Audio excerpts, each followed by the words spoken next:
2 minutes on the clock, and go. Guy, BYU Navy, touchdown by Mitt Romney's nephew. Actually, nice little touchdown down the sideline. Last name Romney? Last name Romney, yeah. I think like Chet Romney or something like that. I just have a simple question for you. Did you watch? I did watch. It was Monday. It was the only football game I watched this weekend. I flipped it on. I gave it 5 minutes.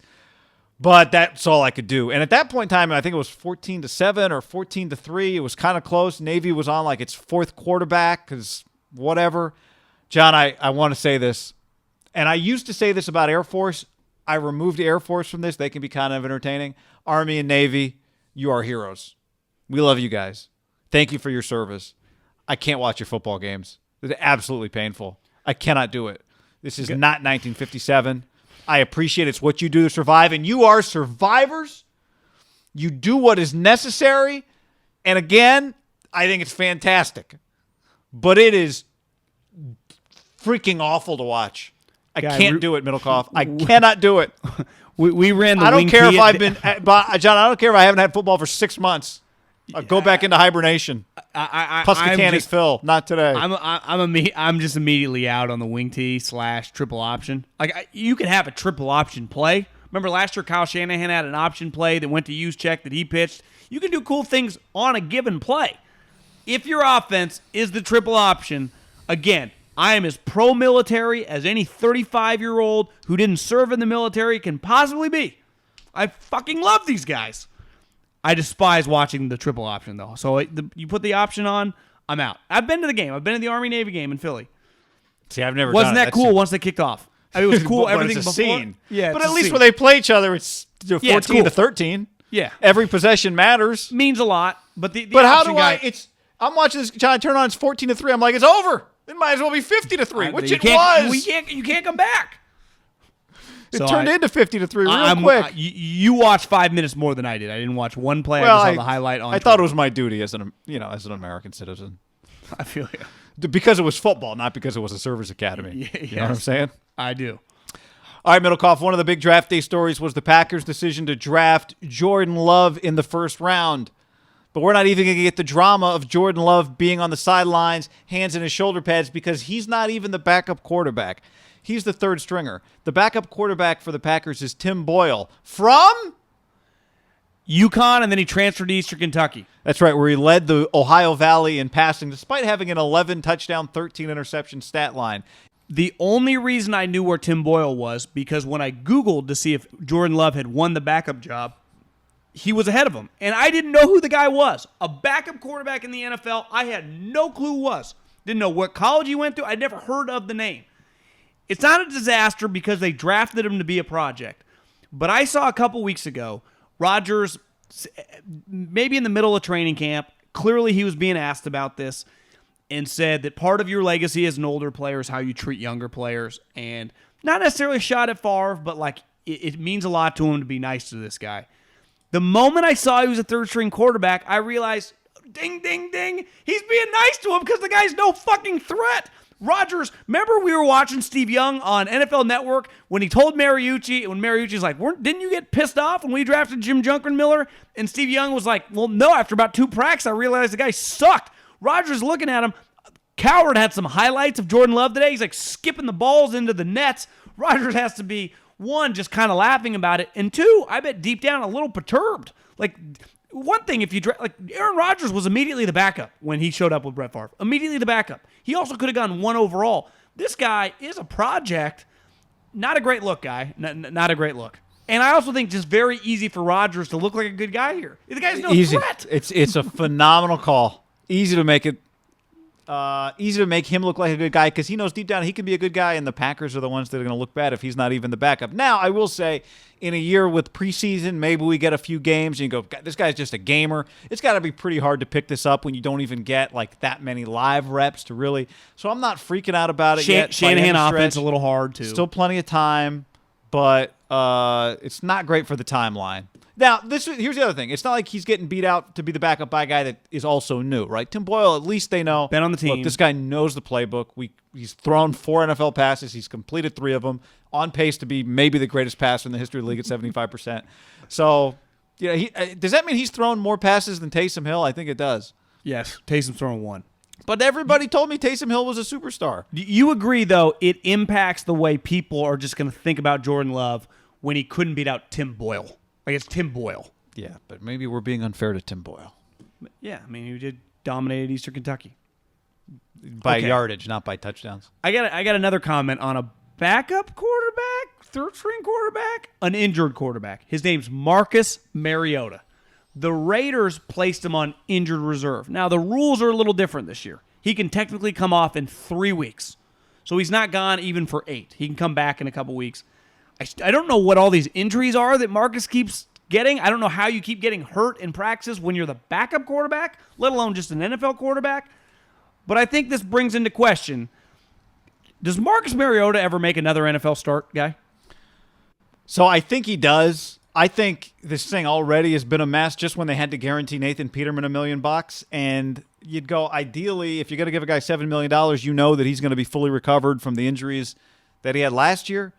But clearly he's not, and we don't have any preseason. I was adamant we were going to see Marcus Mariota early in the year, maybe even week 1, just in some gadget situations, even though I don't know that he really does anything much better than Derek, because Derek is pretty athletic, and I think Derek's a better thrower. I never thought for a second he would beat Derek out.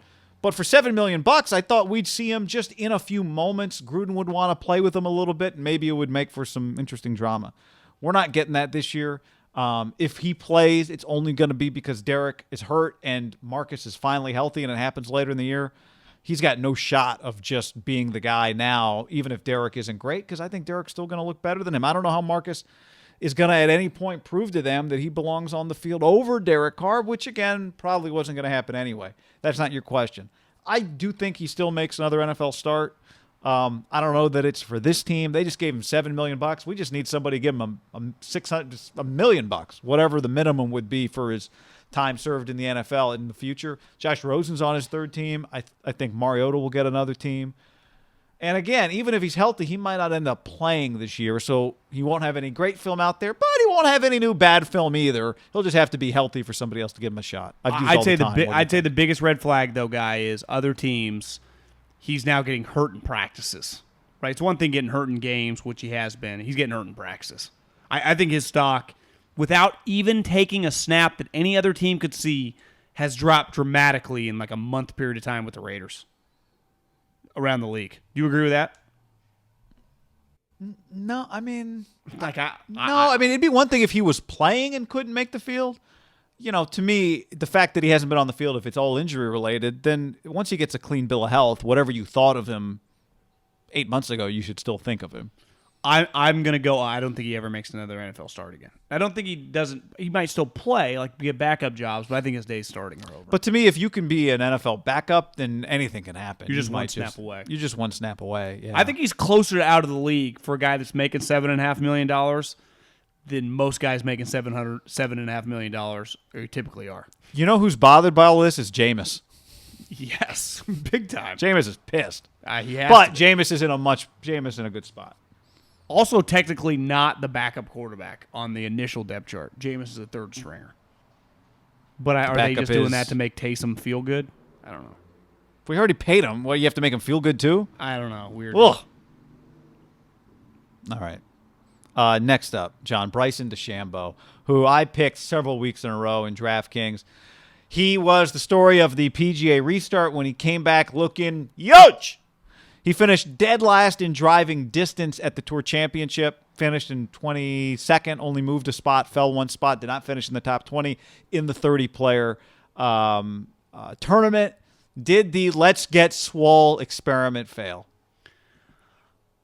I think it failed in the sense of he didn't have to do it to win.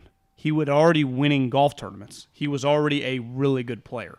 He did that, and I think he was pretty open about it, to dominate big tournaments.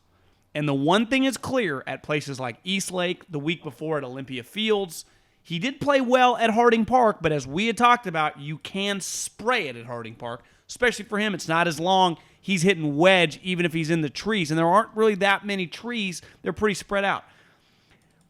At tough courses, you have to have precision off the tee. You watch Dustin Johnson. He's not hitting at 370. He's hitting at 315, 320, and he's hitting the fairway. It is not. You do not want to miss the fairways at these courses that are super tight and have a lot of trees.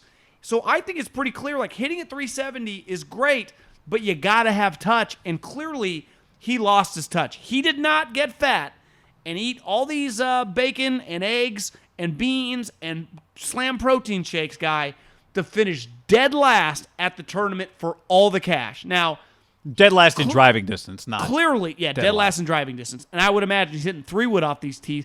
Guy, he bulked up to hit the fucking driver on every hole. That was his thing. I'm going to hit driver every hole.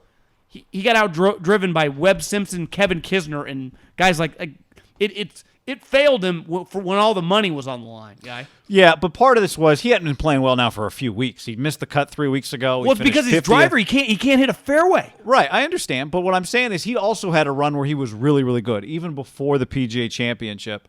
Right, he had like 4 straight top 10s plus a win before he got to the PGA Championship. Maybe it was 5 straight.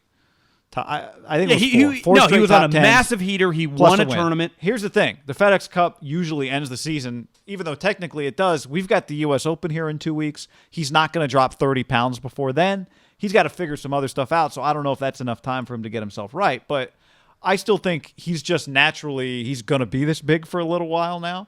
So he's going to have a chance to still, I mean, one top 10 and it's a whole new conversation at the U.S. Open. I'm more concerned just about the whole thing. He's not competing at all. Well, to me, guy, if you use a baseball analogy, if every time you get up, you're just trying to hit a home run, you might get on a week or a couple weeks where you're just connecting a lot. Eventually, they're going to pitch you different. Well, in golf, you play a lot of different courses. Yeah. And the harder courses, Wingfoot, would you agree at the U.S. Open, I wouldn't put a penny on Bryson DeChambeau the way he's playing right now, which how tough U.S. Open courses typically are. For sure, yeah. But I guess what I'm saying is part of this is just the whole thing doesn't seem like it's working. He's struggling with everything, right? True, but I mean this experiment might work at the Rocket Mortgages and the Farmers Opens and the tournaments that are you can just let it rip. The whole point of golf for the big time guys, right, is to win the big time tournaments. And wouldn't you say Bryson did go put all his chips on the table to try to be like for sure major champion? Yes, but it's not like he was that. I mean, we thought he was trending that way, but wasn't the PGA Championship like his first top 10 in a major? Yeah, and granted, he was right in the mix. But you and I have played there. You would say that it did fit him a little bit, right? We have played there. All right, John, how do we set this one up? Here's the setup. Okay, you're the executive chef for Odell Beckham's harem. I don't know. How would you set this one up? I don't know. Odell, I mean. Yeah, I would just say, listen, story circulated. This girl said that she dated, might be way too strong of a word, hung out with Odell. What he likes is to be pooped on. And she did it for him. I'll have the number 7, the defecation, please. Yeah, menu. Odell, like, does he do a request of what he wants them to eat before they come see him? She said she made him a video while she took a shit, guy. That is. Oh, a video? This is about a video? No, but then she did it for him. Oh, then he flew her to him. But she had to give like, it's like, hey, wasn't he in bed with pizza one time?